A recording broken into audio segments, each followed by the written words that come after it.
জামাত ত্যাগ করে দিচ্ছি আজকে থেকে। প্রয়োজনে আমি করবো, তাও জামাত কোনোদিন আর করবো না। জামাত তো অনেক সমস্যা। একটা মানুষের মনে কতটুক কষ্ট থাকলে দুধ পানিতে গোসল করে। যে সমস্যার কারণে আমার সাথে অফিসার বলে আমি জব ত্যাগ করে দিচ্ছি। দুধ পানিতে গোসল করে দিয়ে ওরে নতুন দলে টাইনে নিতে হবে। একটা মানুষের মনে কতটুক কষ্ট থাকলে দুধ পানিতে গোসল করে। দল ত্যাগ করলো, দুধ পানিতে গোসল করে। জামাত ত্যাগ করে দিচ্ছি আজকে থেকে। দল ত্যাগ করে দিচ্ছি। জামাত ইসলাম করতাম সারা জীবন, আজকে ত্যাগ করে দিচ্ছি। 2011-তে করতাম, 14-15 বছরের দল ত্যাগ।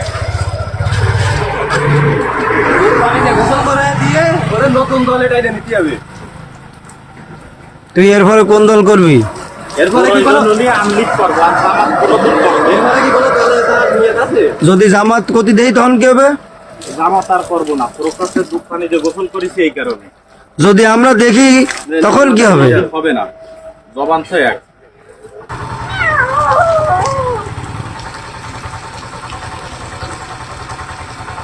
জামাত প্রথম দীর্ঘ 11 সালে আজকে দল ত্যাগ করে দিতেছি। জামাত আর এই জীবনে কোনোদিন করবো না।